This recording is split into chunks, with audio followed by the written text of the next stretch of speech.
Today we're going to start. Today we're going to talk about the architect's role as initial decision maker. And right off the bat, I just have a quick question about if you know this term yet, or possibly not. Thumbs up, thumbs down. Not. Okay, great. So, I mean, not great, but like great that it's new information and it's great that you're going to learn it today. So, the initial decision maker is actually a term that specifically relates to construction. And that's really important because it shows up in the contracts. It can be a little bit confusing, but it is about construction contract administration.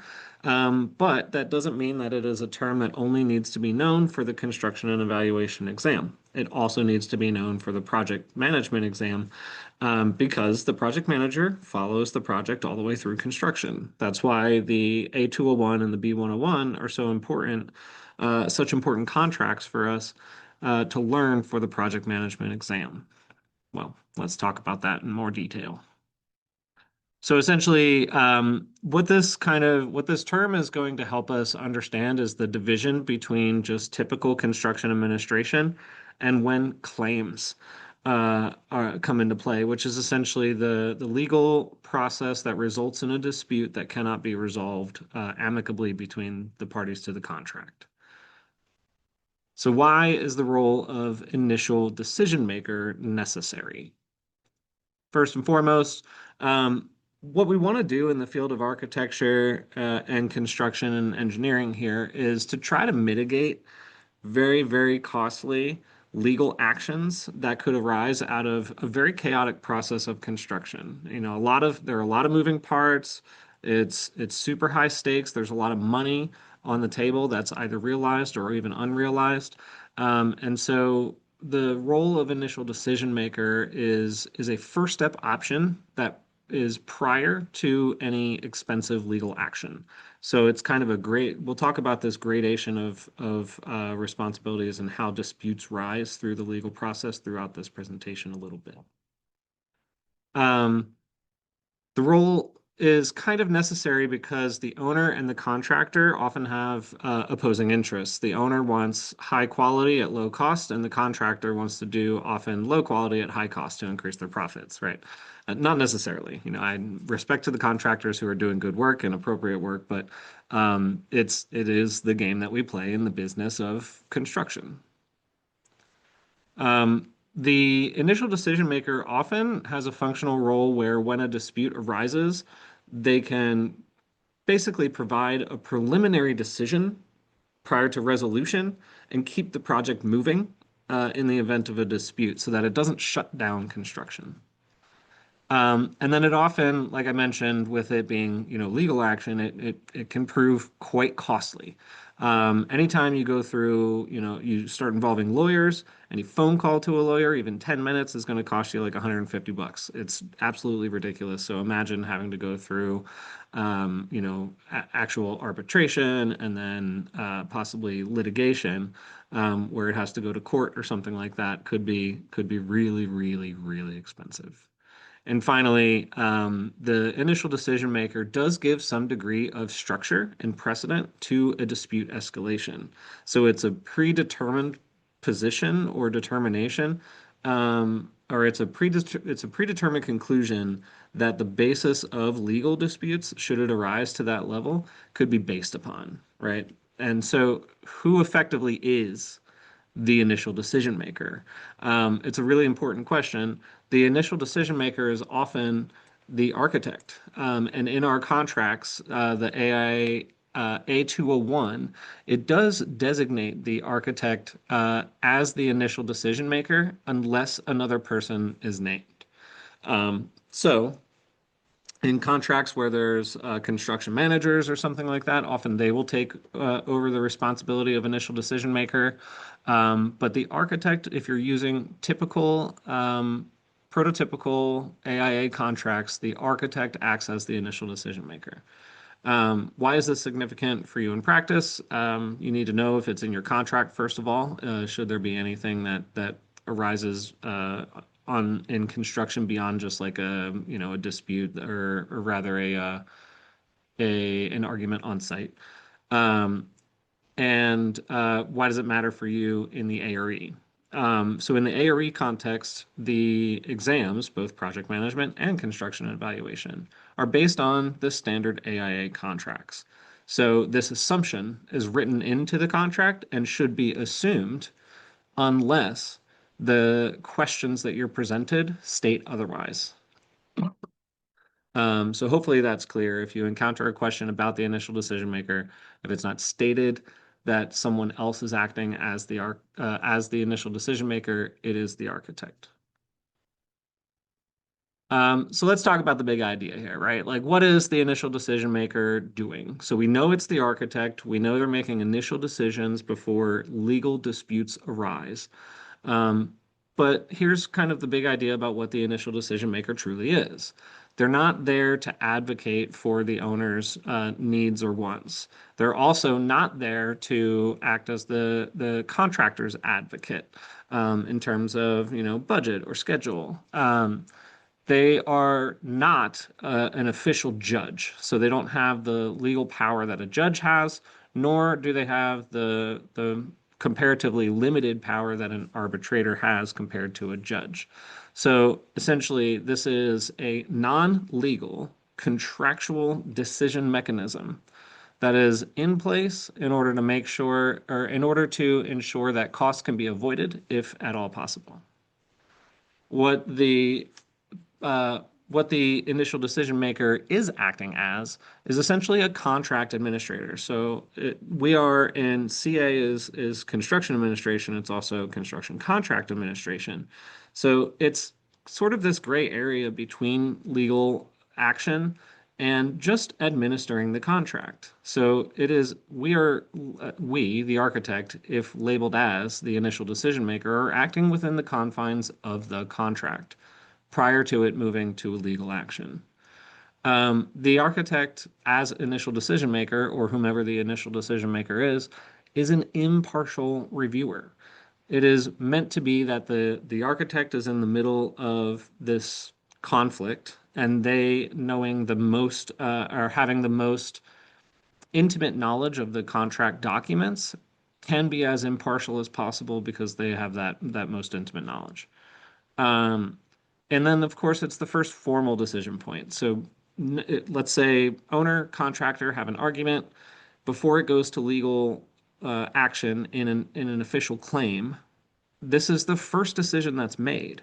So once it moves from contract administration into legal action, there already is a precedent decision set by the initial decision maker. So all conversations that follow do take that into consideration.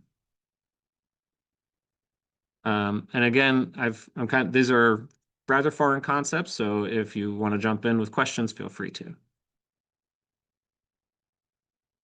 So let's talk about claims, right? When a claim is triggered, it's not necessarily a claim until they cannot agree and the initial decision is made.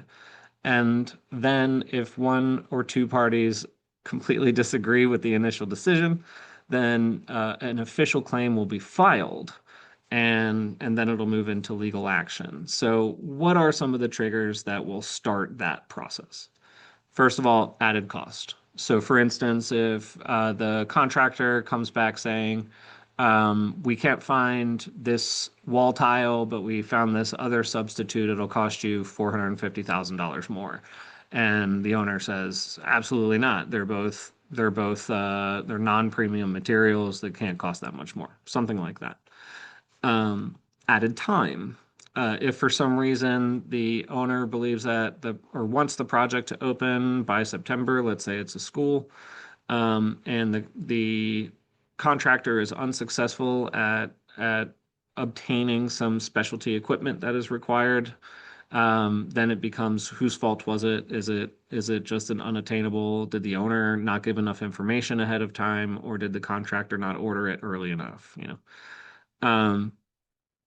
Interpretation of the contract documents. They may have different ideas of what is what based off of what is said. It could be disputed work. The work that gets installed could be not up to the owner's quality standards or code or something like that, which turns into a dispute, or potentially even an entitlement disagreement. Like, what is a certain party to this contract entitled to. For instance, if the schedule of a project is delayed by the contractor's uh, actions or inaction, oftentimes that means that a discount or a credit must be paid back to the owner for any amount of time that is late.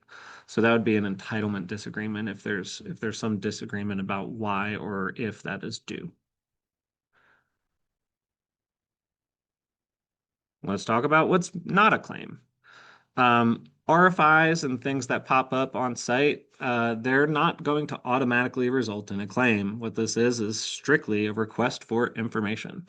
And hopefully, that information through the construction administration process can just be delivered, answered, and produced in a way that doesn't result in confusion, added cost, or added time. A field complaint, whether it's this material is too hard to work with, we need to find a new way, or it's going to cost more money or something like that. At that stage, it is not a claim. It's just a complaint in the field that the three parties, the owner, the architect, and the contractor, are trying to work with in order to get the project done on budget and on schedule. And disagreements in meetings. So anything that pops up, if you're just disagreeing about something in a meeting, it is not yet a claim. Can it rise to a claim? Absolutely. But at that particular moment, it is not. Okay. Let's talk process. What does this look like, right? Once there's a dispute, the architect, as the initial decision maker, will receive a claim. So this is essentially, it's kind of like saying, this is the claim that I will bring if we don't resolve it in that way. So like, this is my claim. Um, and so the owner or the contractor will present that to the architect. The architect will then review the contract documents against that claim to understand, is it valid? Is it not? If there's any supporting information that goes into it, could be emails, could be schedules, could be submittals, anything like that relates to what the claim says. The architect will review that. They will request any additional information if necessary. They will even consult with other experts. It's very possible, this is very important for architects to know when they don't know. And so if sequencing of mechanical systems in terms of ordering and installation is not the architect's area of expertise, they must consult with other experts because they're not the expert in everything.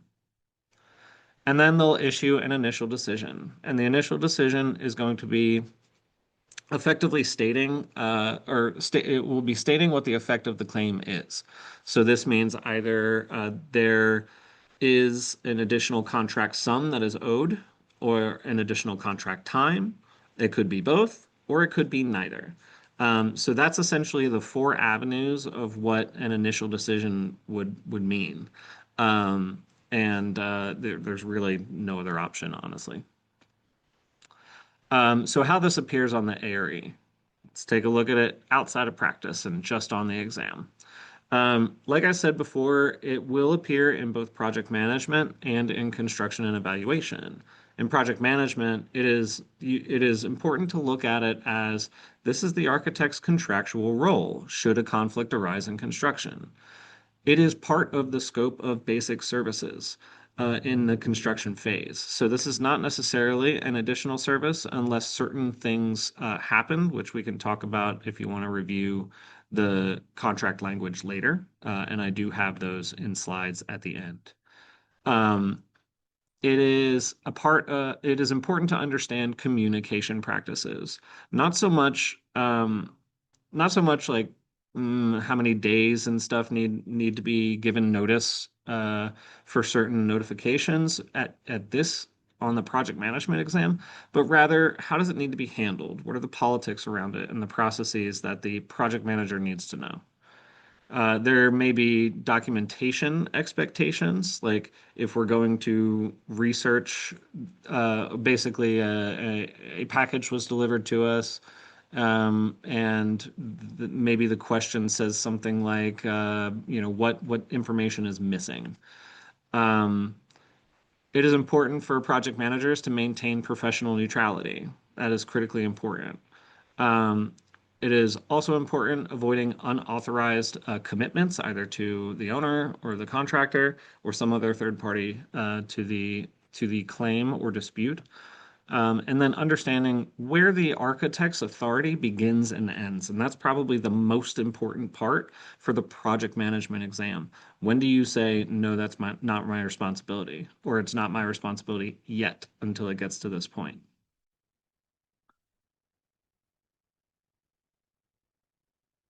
For construction and evaluation, it looks a little different, but it is kind of the same thing. You're mostly interested in construction phased claims processes and sequences. So that means with a higher degree of acuity, you must understand process notification requirements and timing requirements. And we'll go through some of the contract language that outlines, this particular notice needs 30 days, this one needs 10 days, this one needs 10 days or 20 days. And so that's critically important when you look at it from the construction and evaluation perspective. Um, it is important that we understand that work continues during unresolved claims. That's another critical perspective of construction and evaluation is the project stopping? And what impact do these decisions have on the overall success of the project? Also reviewing time and cost impacts. Uh, Establishing written decisions instead of just verbal. And then also, what is the relationship between the initial decision, mediation, and then binding dispute resolution? So arbitration and or litigation. So I'm not going to read all these questions, and I'm doing the examples a little different in this presentation than I did in past ones. So I have comparison examples that I'm embedding kind of into the middle of the presentation this time rather than at the end. Um, so first and foremost, I guess I got to move this. There we go. Um, so this is like a sample question. I want to compare what it looks like between project management and construction and evaluation when you look at them from when you look at the same topic. So let's say the contractor is requesting added time to the contract. So during construction, the contractor tells the architect that delayed owner-provided equipment information affected the rough-in coordination and may require a 14-day extension. The owner tells the architect, do not give them any more time. This is their sequencing problem. The contractor has not yet submitted a formal claim. What should the architect do? So I'll go through the answer of that one, but right now I'm trying to communicate like what is it asking, right? This question is asking that the contractor is saying it's the owner's fault. The owner is saying that it's the contractor's responsibility, but there's no actual claim yet. So what do we do? And ultimately, we have to tell the contractor at this point that we can't consider an extension unless you follow the claim procedure, which starts the initial decision-making process, right? This is not actually like it's different from construction and evaluation in the sense that, and let's go on to that question. During construction, the contractor submits a formal claim requesting a 14-day extension. The contractor states that the provided equipment information affected rough-in coordination. The owner disputes the request and argues that other work could have continued. The architect is serving as the initial decision maker. What should the architect do? Um, so this one's different, right? We're actually in construction. A claim has been filed, um, and we are labeled as the initial decision maker. Um, so in this one, essentially, we're going to review the claim because everything has been done properly per the requirements of the dispute procedures, which again begins with the initial decision step. So another one looking at added cost. It's really not all that different. Contractor says a drawing detail conflicts with a specification requirement and requests additional compensation. The owner tells the architect, we're not paying for that, reject it. The contractor has submitted a formal claim. The architect is listed as the initial decision maker. What should the architect do? So we know there's a conflict. They disagree. There's an official, or sorry, there's a formal claim. and we are listed as initial decision maker. So that means that we are effectively going to review the claim. Um, Most importantly, the stuff about impartiality. When answers are this long, this is just a comment for you. That when answers are this long, read them very carefully because there could be stuff about impartiality, a detail about like how they went about the decision that could have changed it. We're not going through question strategy right now, but I just wanted, this is different than the very simplified formats that I usually show you. Um, so I wanted to point that out. And then for construction and evaluation, it might look like this. Contractor submitted formal claim for additional compensation, arguing that the detail required an assembly while the specification required a more expensive assembly. Owner disputes the claim and argues that the contractor should have included the more expensive assembly in the bid. So the approach to the question is the same, roughly, but the language is different. It's talking about construction language versus something that is more procedural in the project management exam. So architect, again, decision maker, what should they do?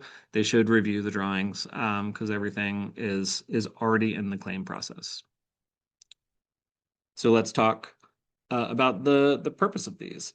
In project management, the versions of the questions that you're going to encounter are going to be about the role of the architect.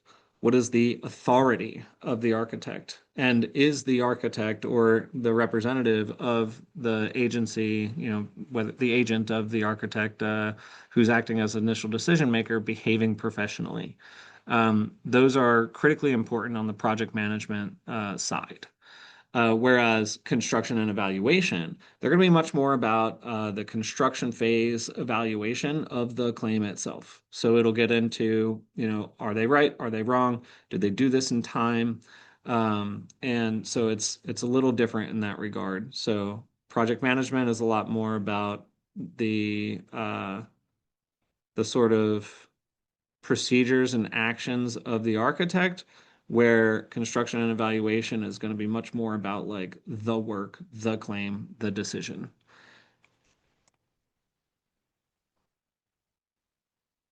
Okay, so in summation of everything we've discussed so far, I wanted to kind of drop these make sure you remember these things suggestions. So first up, the architect is contractually the first formal reviewer of claims. So before it goes into legal action, the architect in a standard contract is going to be your first decision maker.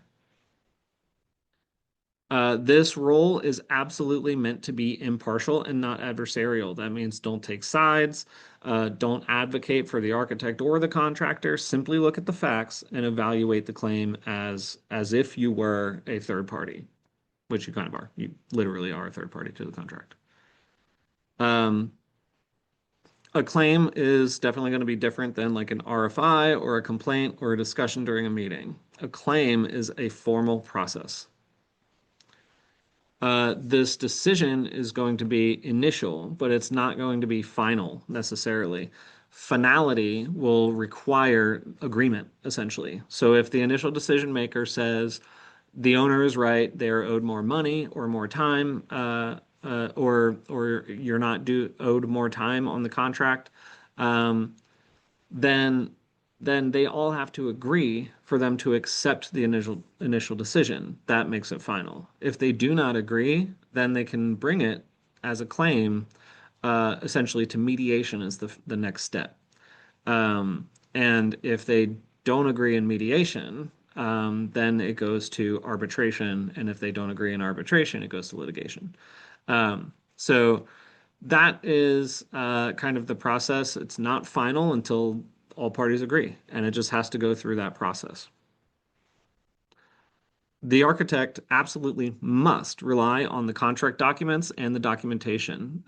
So this is you cannot assume anything. You cannot evaluate something that isn't purely factual and presented in the case. This process, what is nice about it is that it must affect time, cost, or both, because otherwise, what else are material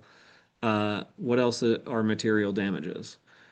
does it hurt someone's feelings? Is that a dispute? No. Like that we're this the contract for construction is about time and money. Um, Quality is also a cost consideration.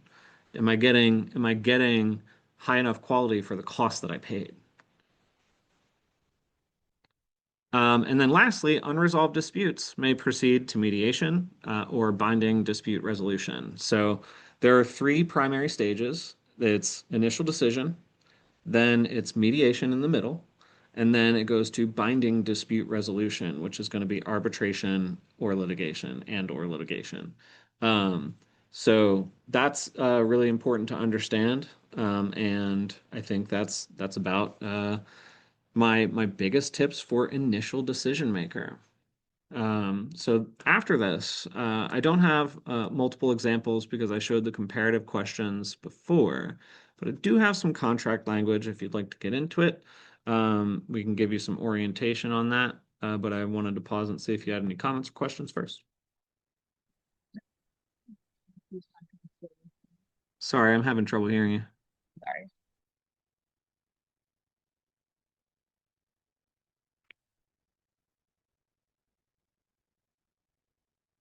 All right, contracts, please.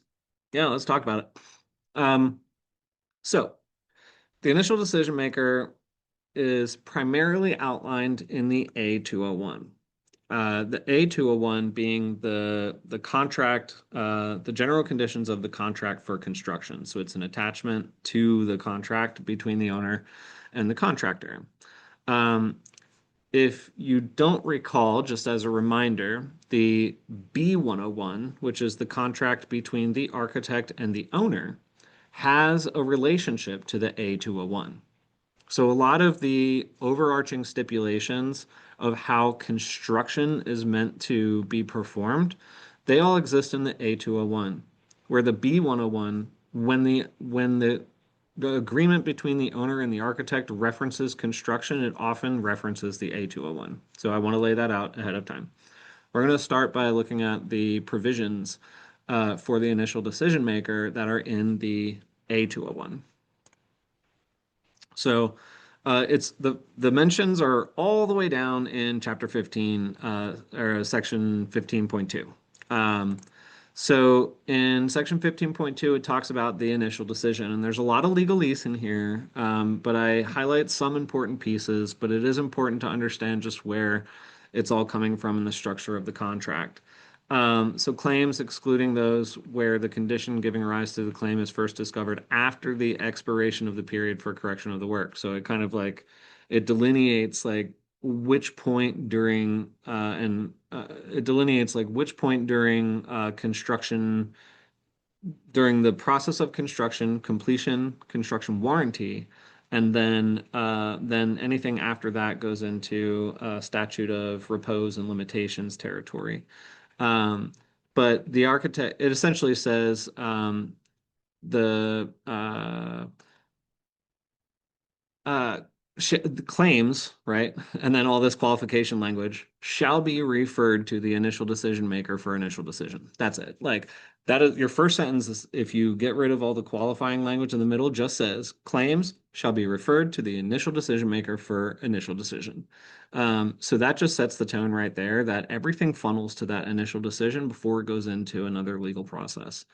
And it says right after it, the architect will serve as the initial decision maker unless otherwise indicated in the agreement. And then there's some other qualifying language down below. So that is the first mention of who the initial decision maker is. Um, so there are qualifications of time, and since this is kind of more leaning, this presentation is more leaning toward project management. I'm not going to get into too much of the time requirements. But an initial decision maker has 30 days to render a decision, or it goes to mediation or potentially arbitration automatically.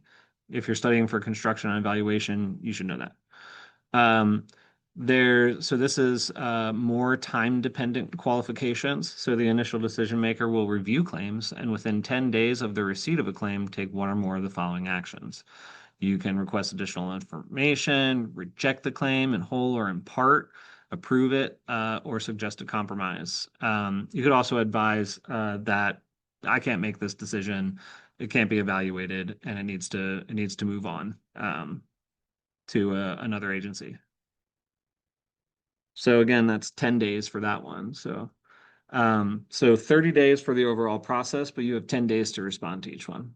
Then, of course, in evaluating claims, the initial decision maker may, but shall not be obligated to consult or seek information from either party or from persons with special knowledge or expertise who may assist the initial decision maker in rendering a decision. The initial decision maker may request the owner to authorize retention of such persons at the owner's expense. So for instance, let's say there's a dispute about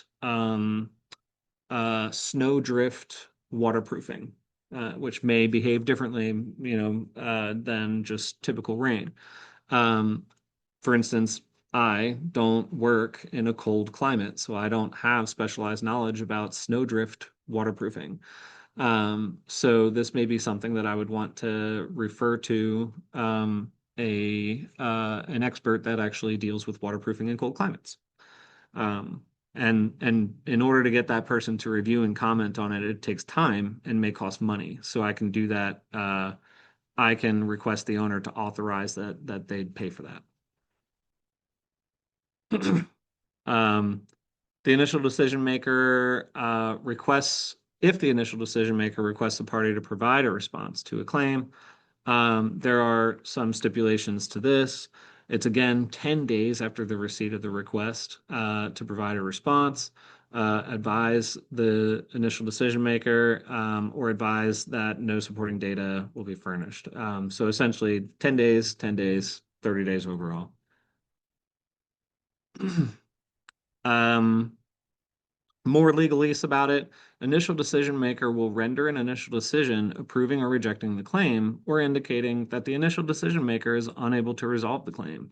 This initial decision shall be, in writing, state the reasons, therefore, and notify the parties and the architect. Um, if the architect is not acting as decision maker.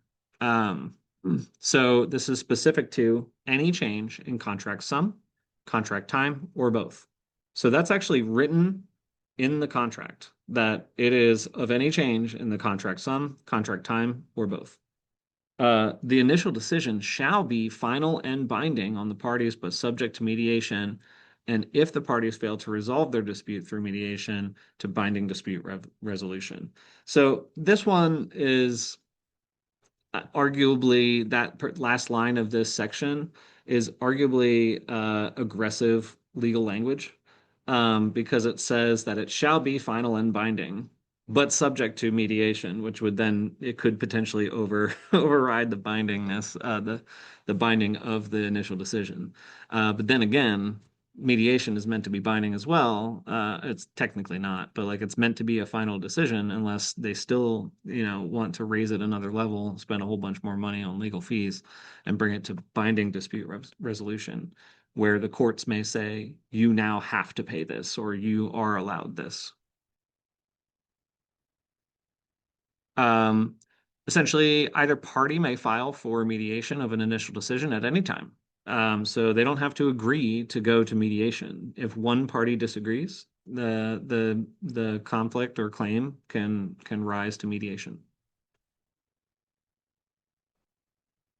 Either party may, within 30 days, another day limit from the date of receipt of an initial decision, demand in writing that the other party file for mediation. If such a demand is made and the party receiving the demand fails to file for mediation within 30 days after receipt thereof, then both parties waive their rights to mediate or pursue binding dispute resolution proceedings with respect to the initial decision. That's critically important. It actually says that if the party receiving the demand fails to file, then both parties will waive the right to mediate or pursue binding dispute resolution. So it's like a critically important thing that it may not move on. Um, Question is why? Um, it's essentially saying that, and what it essentially does is it goes back to the initial decision. Somebody is saying, I accept the initial decision. Um, but let me read this again just to be sure I'm not missing anything. If such a demand is made and the party receiving the demand fails to file for mediation within 30 days after receipt thereof, then both parties waive their rights to mediate or pursue binding dispute resolution proceedings. Okay. All right. Here's clarification. So, what this is referring to is if somebody is on the losing end, right? So if somebody's due to pay money or give contract time or something like that, they can be notified that uh, you you may file for mediation, is my understanding anyway. Um, and then if that person doesn't, it's essentially accepting the terms. So then it's waived on both parts. Because that would be the reason why the person who is requesting that they file for mediation, um, wouldn't do it themselves, essentially. A lawyer would be able to give more background as to like what that what is it, a coup d'etat or something like that, what that is. Um, So, all right, 30 plus 30 is the maximum time that it can take to proceed into mediation. So you have 30 days to provide the initial decision, and then they have 30 days to do that process that we just talked about.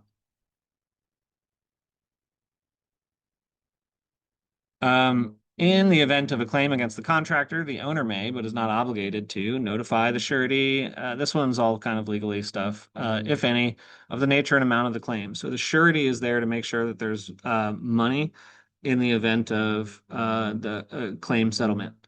So if a settlement's going to be made, the surety needs to be notified. So this is just kind of like operational stuff to make sure that, hey, I'm bringing a claim, I'm notifying your surety without needing to go through you.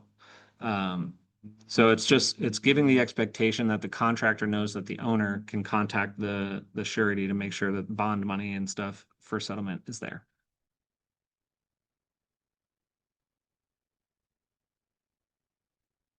If a claim relates to or is the subject of a mechanics lien, the party asserting such claim may proceed in accordance with applicable law to comply with the lien notice or filing deadlines. These are just operational stuff. Mechanics lien is a lien on the property that gives a disputing party rights over the property. So, for instance, if the contractor files a mechanics lien on an owner who hasn't paid them for part of their services, the owner now has a lien on the property, which has to be reported should they ever want to lease or sell it, and it can't be sold until those liens are settled. So that's basically it for the AIA A201. The 201 being more operational, mostly about the contractor and owner's relationship. And the architect, as the initial decision maker, is slotted in there as somebody who is part of the decision-making process before it gets to mediation or binding dispute resolution.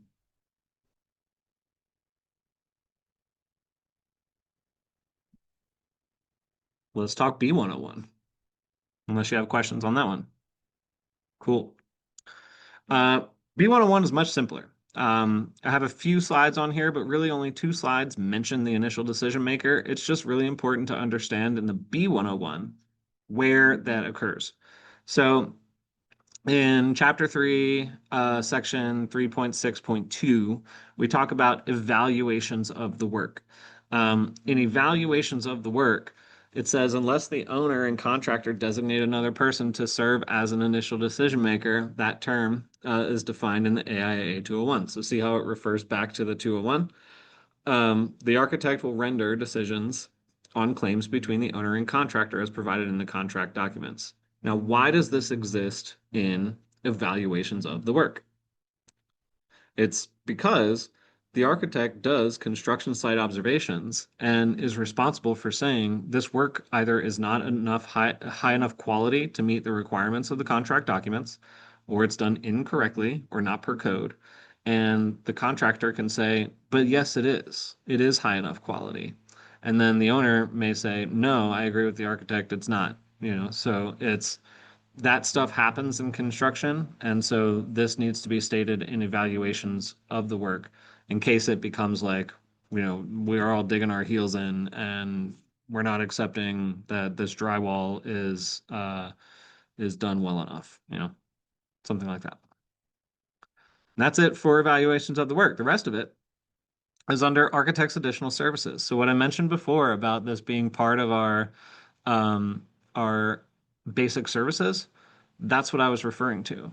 That we are the initial decision maker on all things evaluative of the construction process. And that's what our construction site observations are about. So in section 4.2, we're talking about the architect's responsibilities. And this is for additional services.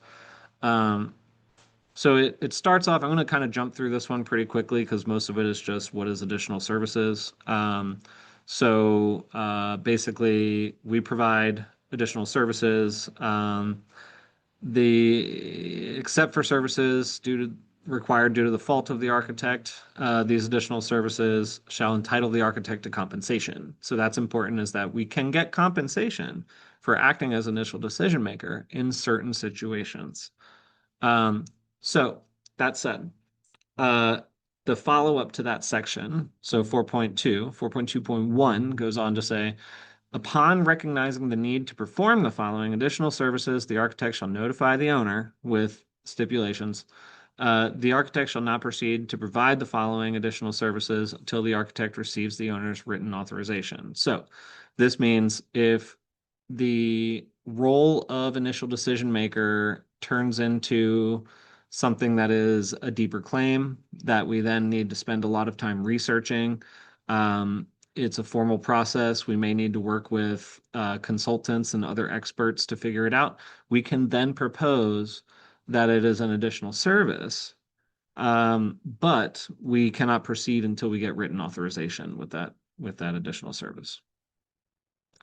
So it has a bunch of language here about different ways of how that works for additional services. But the last item here says assistance to the initial decision maker if other than the architect. So let's say they hire a third party in the event of a conflict, and we are meant to meet with them, gather plans and submittals, or write up a narrative. All that can be billed as additional services if it falls under and is treated with the respect of this section. 4.2.2, the next section says, to avoid delay in the construction phase, the architect shall provide the following additional services.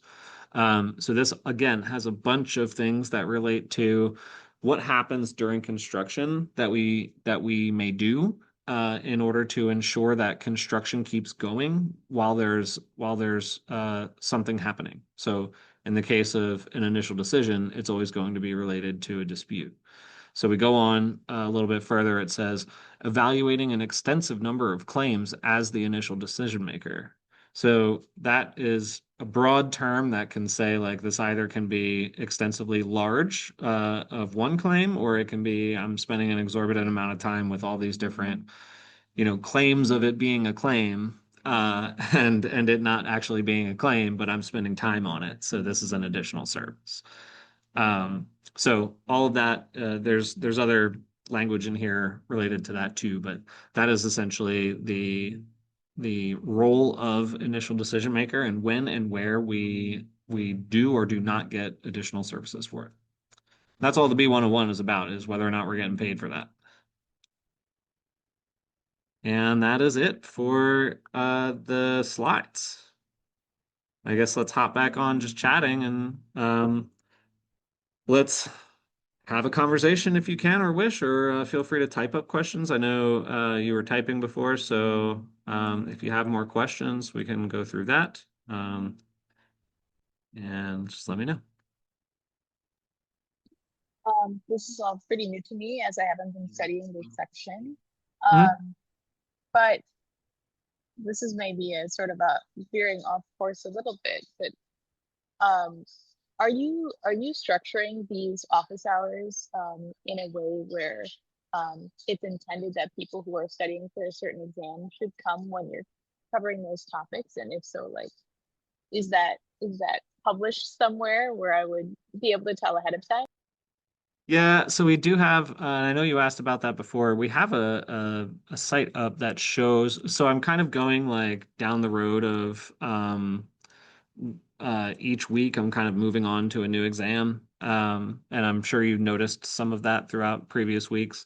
Other weeks, I know I've had you, Diego, and a couple other people in the study hall that completely were not studying for PDD. So I think I skipped either PPD or PDD and was just like, let's just talk contract stuff and practice management stuff because it wasn't going to be useful to you at all.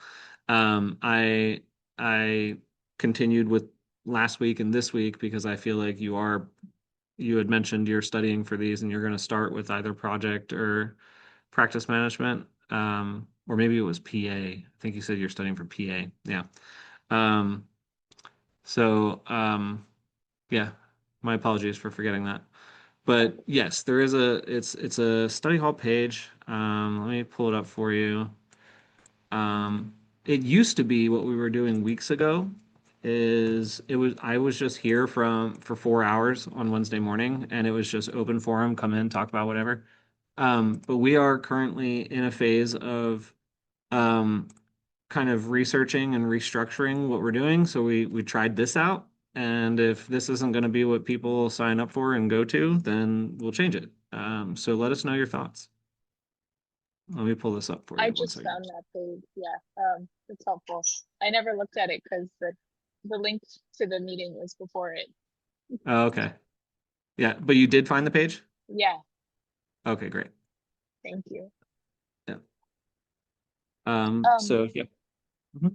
I think the other question I had during this session was about, you know, how common it is for this procedure of claims to actually be followed as opposed to a more informal discussion. Um, if It's that makes rare. sense as a question, yeah. Yeah. Yeah, that's a good question. It's rare. It's I've never gotten to the point um where it is an official initial decision. There was one project I was on that after I left the project, it did get there. But and I think I mentioned this to you. It was when we were talking about submittals or something, and I talked about how the glass for this building came out and it was all warped, and it was like, well, who messed that up? That's the closest it's ever gotten because it was like $1 million. And um, so I left the firm, so I don't really know what happened with that and if it was officially a claim that had an initial decision, but they agreed before it went to mediation, that I know. Um, but most of it is just like you're at the OIC meeting, like the light that I showed you in the submittal, the wall sconce. That one we kind of all looked at each other and like we were thinking, well, whose fault is it? Like you have a little bit of fault, you have a little bit of fault, I have a little bit of fault, and we all just were like, let's just let this one go, you know? Yeah, that makes sense. Um, and then how does this process work when the architect is the person who's being accused of being at fault? I think that's the hardest part of the position is, and it has to do with our standard of care and the ethics that we follow. Um, if we're evaluating it, we need to evaluate ourselves too, as impartially as possible. And that's really hard. That's a really hard part of the ethics of our profession. So if we make a mistake on our drawings, we have to be able to admit it, unless it's arguably not a mistake. You know, if it's a misinterpretation, then we would pass it off to our E&O insurance and say, hey, you guys handle this. Uh, or if it's really questionable, you may want to just recuse yourself and suggest that the owner find a third party initial decision maker. You know, it has to do a lot with the like whether or not this rises to the occasion of a claim has a lot to do with how much money is being thrown around. So like small projects, tenant improvements that are going for like 250 to $500,000, like nobody's filing a legal claim for that. We're gonna figure it out as a team. But once you get into the, ten millions or tens of millions of dollars, then, there's potential big impacts. I think my other question I'm having is around so this procedure applies like during the construction process. Mhm. But would you say it's the case that like or it's more common for disputes to be during construction or after completion of the project? Um, Good question. So after completion of the project, there's a warranty period. It's usually a year, that the contractor needs to come back and like correct defects in the work. Um, but then after that year, there's another period, two periods actually, of the statute of limitations and the statute of repose. Um, for the contractor, I think only one of them applies, but the architect, it applies to both. Um, but their statute of limitations is like 10 years, where they could file a claim up to that time. And then after that time, the project is considered having stood the test of time and is no longer claimable. And I would say most most not official disputes, but like most issues that arise are dealt with amicably during construction. And are not actually claims that are triggering the initial decision to be made. I would say most of them happen after, and after the warranty period during the statute of limitations.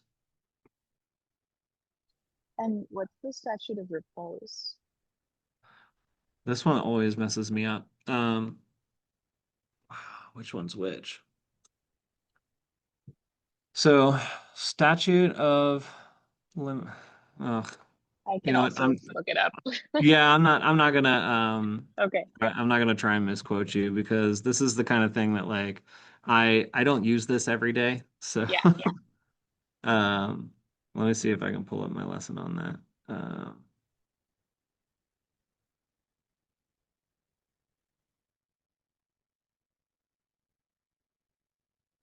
Um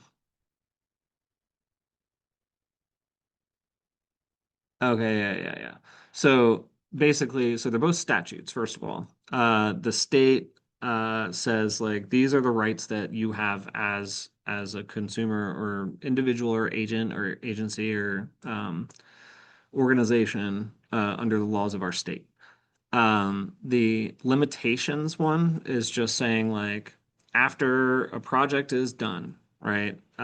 We have this long to file a claim based on that project for any damages. Um, Whereas repose is you can think of repose as in response to something that happened. So like if in construction a beam falls on someone's leg or like a uh, the shoring of an excavation falls as someone is playing in the yard and some kid gets injured or suffocates or something like that event is when repose starts, but limitations is tied to the completion of a project or the start of construction of a project.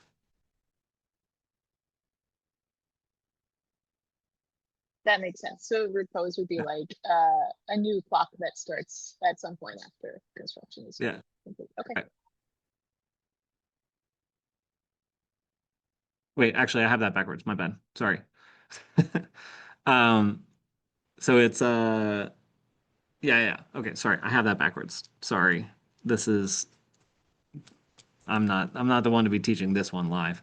But yeah, no, limitations is like when something is discovered. Like when you discover a kid got injured on your job site. Repose is going to be something that's like after a milestone. So substantial completion or when construction starts. Usually it's substantial completion.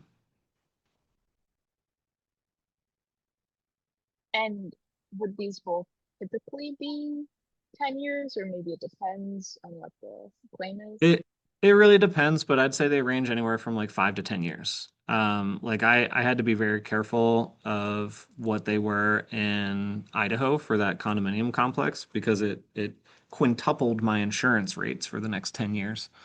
So I had to build that into what my fee was, where I basically told them I was like, hey, listen, like the fee for me to be your AOR, because they had a design architect, and so I needed to review the drawings and take, responsible control of them.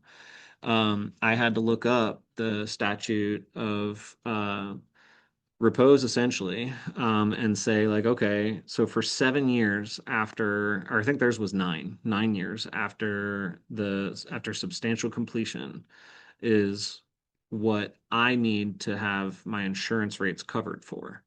So now I asked them in the contract, I was like, it costs $25,000 for my fees to do my work, but it's going to cost you $60,000, to pay for my insurance. Do you want to do that? And they did. So they put it in an escrow and they pay me every year. That, that is super interesting. Yeah, makes sense. Yeah. I'll eventually do like we kind of are at the tail end of building like version 1.0 of the PrepARE courses, but I will eventually go back and build in some more of these like kind of narrative stories of how these things actually apply in life and do like these videos about it. I think that'd be really helpful. Yes, I agree. It's just so much easier to remember when you have a story attached. Yep, absolutely. Um, so yeah, be careful of that one, because even professionals get that backwards. So when you go into the exam center, if you keep like a morning review cheat sheet, that is absolutely one of them. Find like a what is it? What's that called? I forget what they're called, where it's like a way of remembering like a clever saying or Oh, a some mnemonic. what's that? A mnemonic. Yeah, that find something like that, but write that on your morning cheat sheet. That's what I did going into the exam center, and it was so helpful for the really confusing things. Just like write down one sheet of just like the things that are super confusing or that you always forget to refresh yourself just real briefly for like 15 minutes before you go into the exam center and then go in. Cool. But yeah, I think this actually makes sense to me with statute of limitations being a more general term. So Yeah. that's cool. Yeah. Thank you so much. Yeah, yeah. You're very welcome. So I guess it's time for us to get back to work, but that was a good chat. And if you have topic ideas that you want to see in future sessions, let me know. I'm open to that. Okay. Yeah, I'll think about that. Cool. All right. Thanks, Ari. Bye. I'll talk to you later.